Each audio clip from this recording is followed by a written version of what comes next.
All right. Okay, so today is the 3rd-week anniversary Yes. of my brother's suicide. Yes. So 3 Fridays ago, I was coming home from work and got the news that my brother had shot himself in the head with a nail gun. This is not entirely surprising because that was his 4th attempt in the last couple of years. It's a pretty long history of mental health, which he self-medicated with drugs. It was further complicated by crazy relationship dramas, massive financial dramas from his business, settlements, divorce settlements and custody battles. And if there's going to be a problem in life and living, he had it. He definitely had it. So my first response was, I get it. I totally get why that would become a choice for you. And I kind of felt relieved initially. But that's not how nothing stays the same. So with this journey of, losing someone, you feel something different every day, every 10 seconds. And after the first week, I realised I was sustaining myself with nothing but anger. And then I went, hang on, this isn't going to work for me. And I started to then looking around for what tools could I bring in, what support systems could I put in place for myself to help me through this process and to help the rest of my family through it. And so I'm happy to say that I've been using those tools and I feel in a really good place today, only 3 weeks on, but I am surviving. Can you recall any top 3 tools that you keep using last few weeks? I think the first thing, because initially everyone wanted to say, oh, I never saw this coming. Oh, it's such a surprise. And I kept thinking to myself, but I knew. And when I'd hear my family say that we didn't see it coming, I had to say, no, stop. What did you know? Is that the truth, what you're saying? What did you really know here? And they were able to stop and take a moment, because really that is our programmed response. I didn't see it coming. But what did you know then? What were the flags for you? And so that was really helpful for my family to be able to go, oh, okay, so it wasn't entirely a surprise. So I haven't just been shafted by the universe. And that was the door opening for me to start to be able to say, well, we create everything that's happening to us. So what was our part in this co-creation? I noticed that you also mentioned that you actually acknowledge what's going on within you. You actually label, oh, I'm actually feel angry right now. Mm-hmm. Mm-hmm. Instead of resist, deny, repress it, you actually, oh, that's what I'm experiencing right now. And you actually name it and acknowledge it. I think I have mentioned to you that one of my first aha moments is when I realised that when I was saying, yes, this is right, I can totally get why he's done it, I was actually aligning and agreeing with his choice. And my body started twisting on itself and I had this enormous pain in my back and my headaches and neck ache. And that feeling my body go into that tension was the sign for me. I'm like, hang on, I'm actually not okay with this. I'm saying I'm okay with it, but I'm not. And I realized, whereas everyone else went into the resistance and the reaction of it, that this can't be happening, this is wrong, I don't want this, I was going the other side of the coin, which is exactly the same thing. I was aligning and agreeing, of course you should have done this is okay. And so my aim is to actually come to understand where it is purely just a choice. And we all have all choice available to us at any time. Yeah, I noticed that week when I saw you, you actually just function normal. You actually feel extreme calm. And then you just told me that your brother just suicide. I'm like, wow, most of people collapse and not functioning. But you told me your mom is kind of doing the collapse things. Mm-hmm. But you told me that you don't see the value in collapsing. you still got to live your life. You still going camping that weekend with your sister, and I'm surprising that you can still do that. I don't think you care less, but you No. actually care. That's why you keep going, keep creating. Instead of how this reality show us that we need to grieve, mourn, and make everything very dramatic. I think that's fine, but I notice you function slightly different there. So can you talk about like what makes you keep living your life without feeling guilty? Oh, maybe I should stop celebrating, stop living, Well, quit my job, and there was a focus lot on of my brother. yeah. I noticed your life just keep going on and kept going to work and kept doing the daily grind.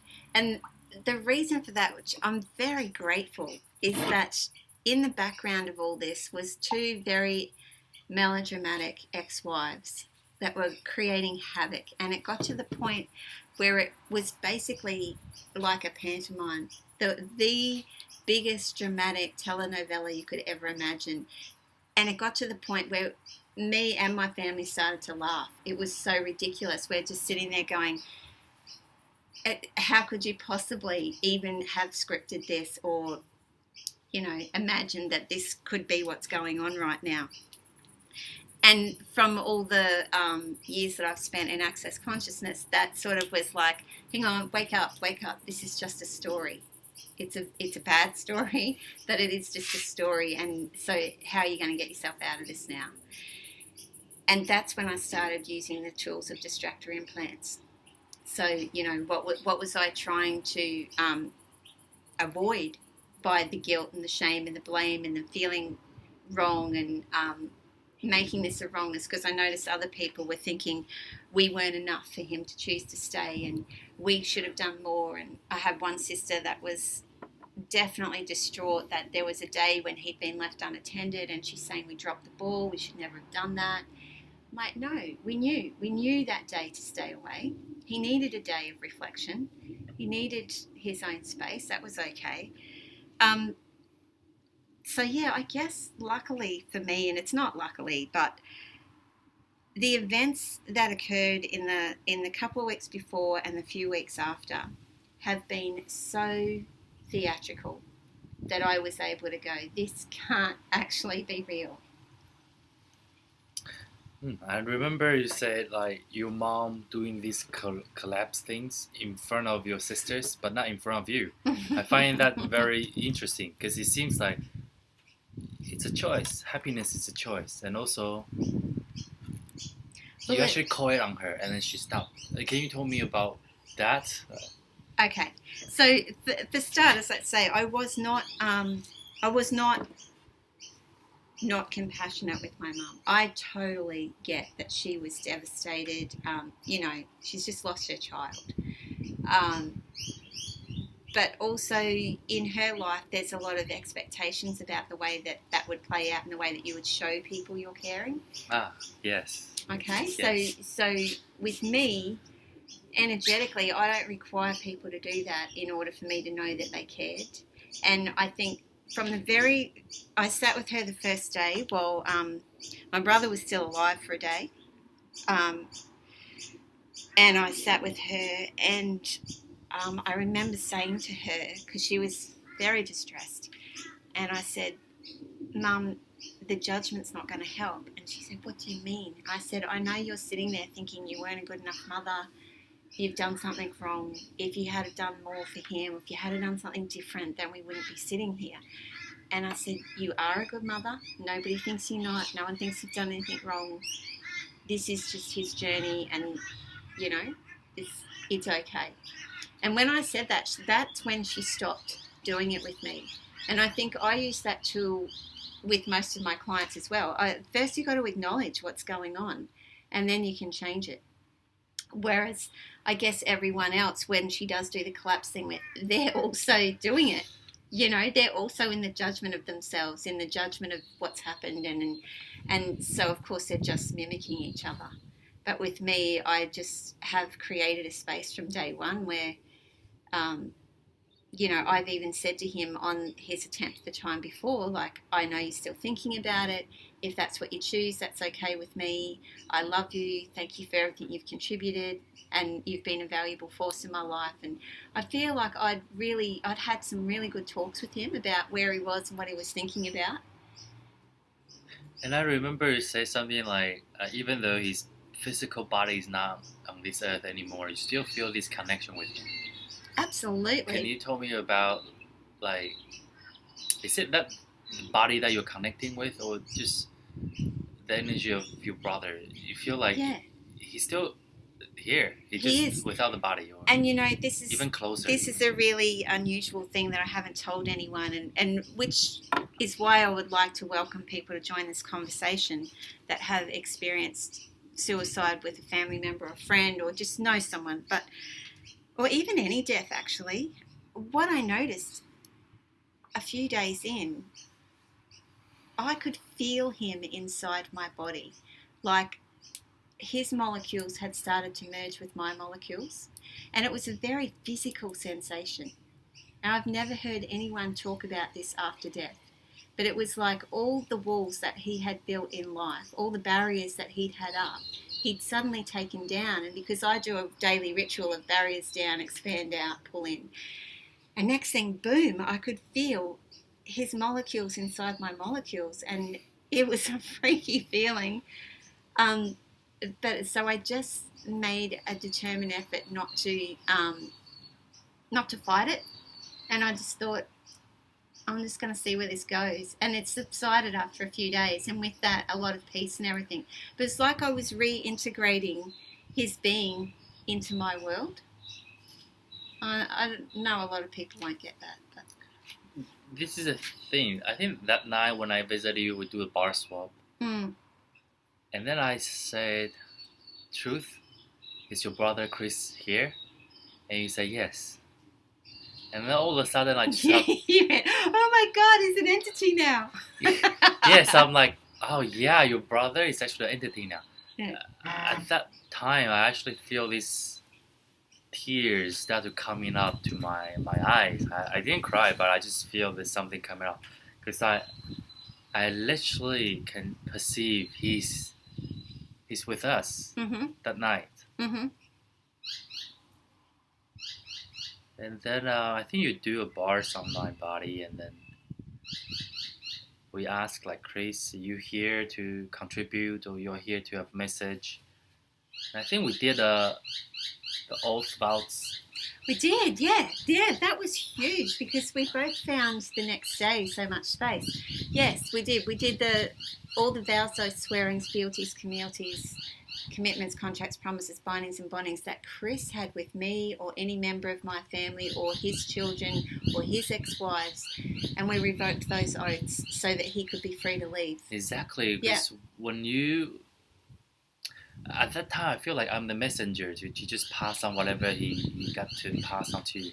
And that just got me to have this awareness, he wants you to help him to revolt, denounce all the oath vows, fealties he have with. And then you do some entity clearings. I did, yes. Can you... I cleared his Becamax. Yes. I cleared my Becamax. And then I just did a general entity clearing so that him and whatever entities he'd been associated with could move on quickly. And I think I did a demon clearing as well.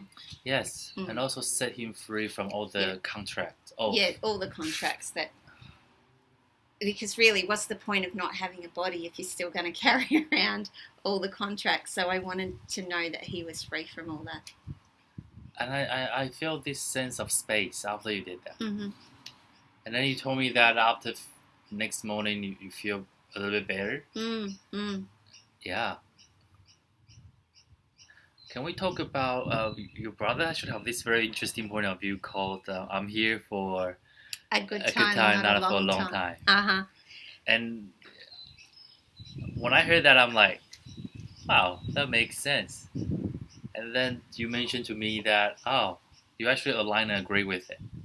It's actually maybe aligned with the truth attached. Okay, Can you so talk about that?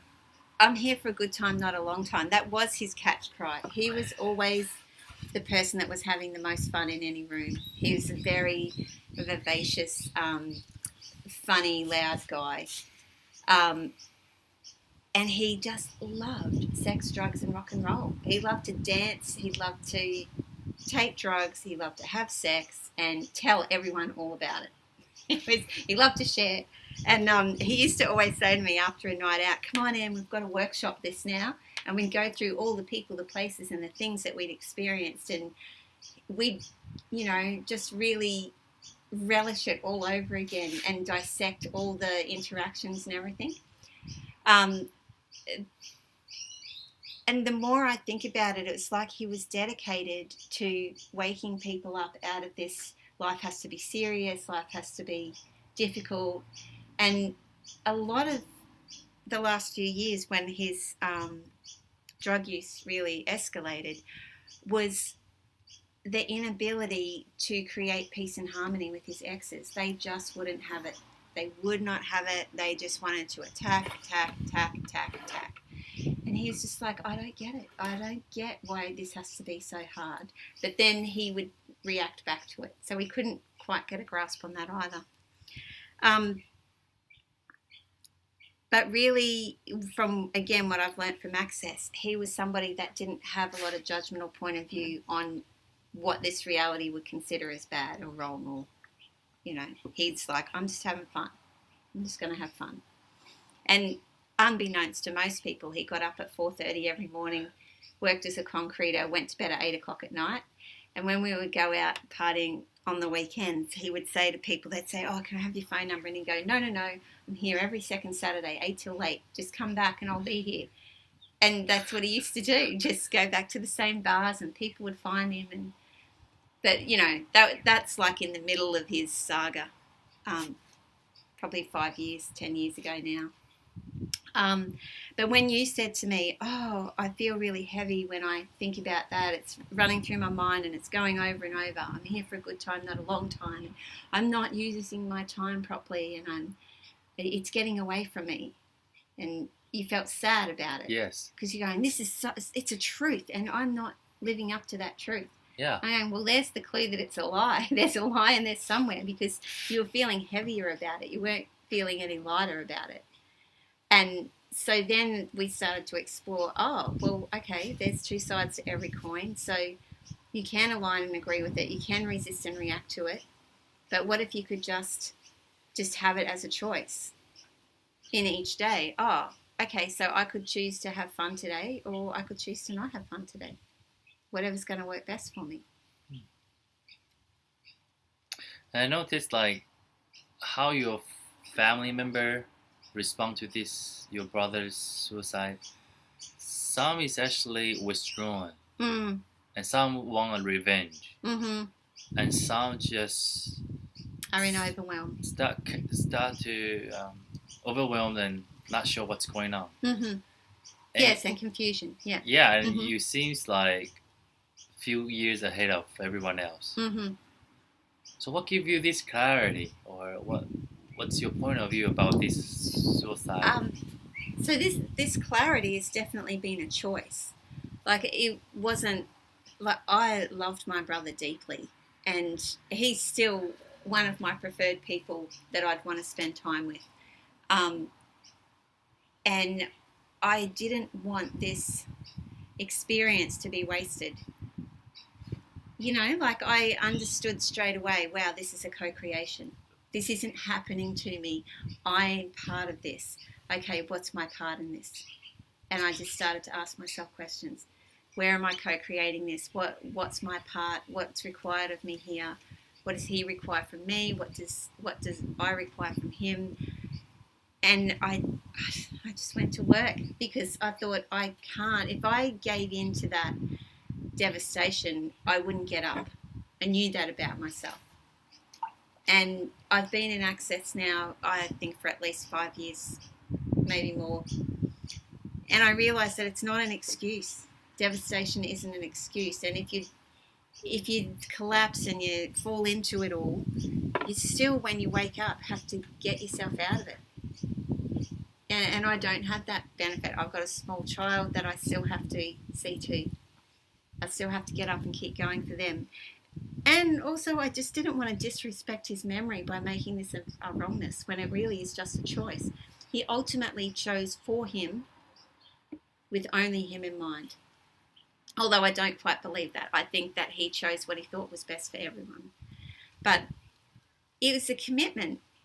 And afterwards I was joking to you, I think, saying, he's had 3 failed attempts and he was feeling very ashamed about that he hadn't succeeded. He thought the last attempt was a failure.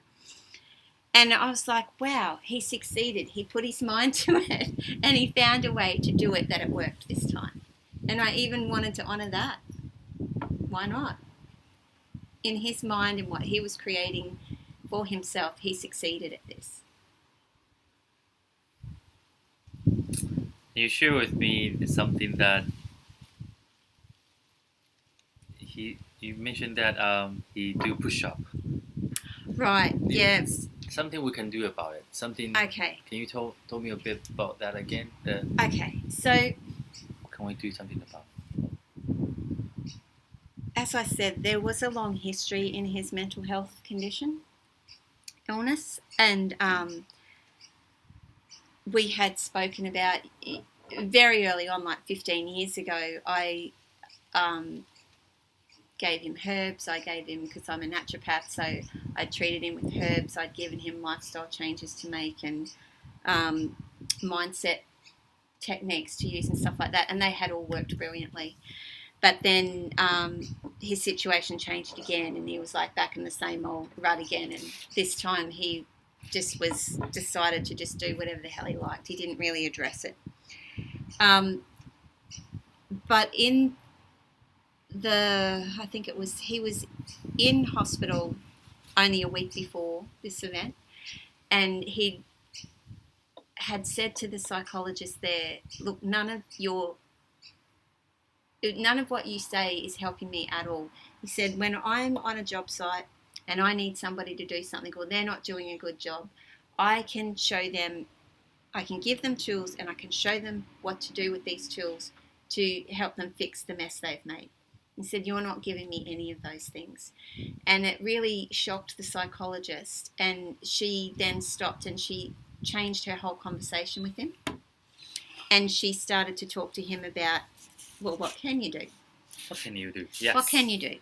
And this is something that I hear often in the self-development stuff that I've done is what you like. There's a whole world of stuff out there you can't change, and you can't change anyone else, but what can you do?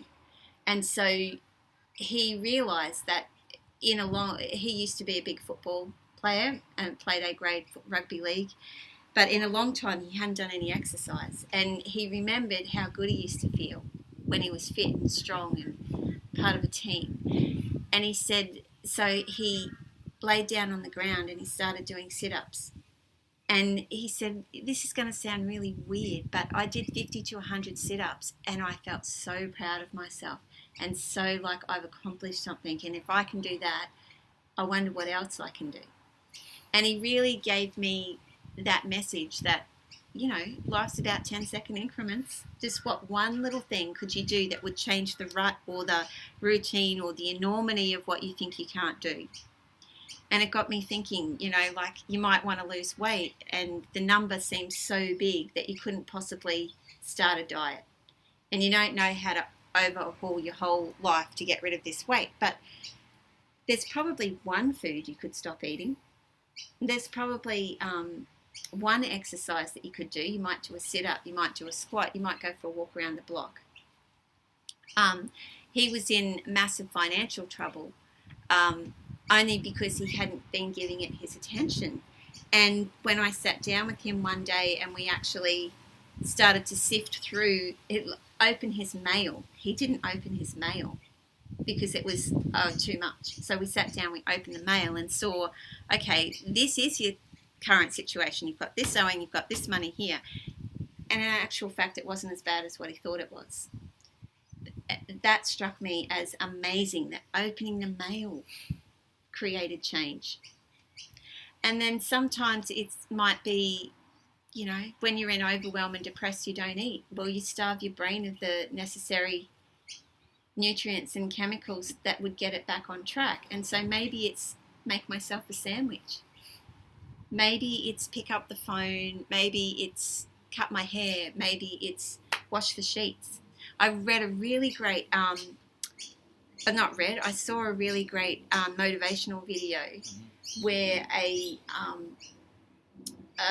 colonel in the Special Forces in America gave this speech about every day make your bed. Because no matter how shit your day is, when you come home, you've got a nice bed to go to sleep in.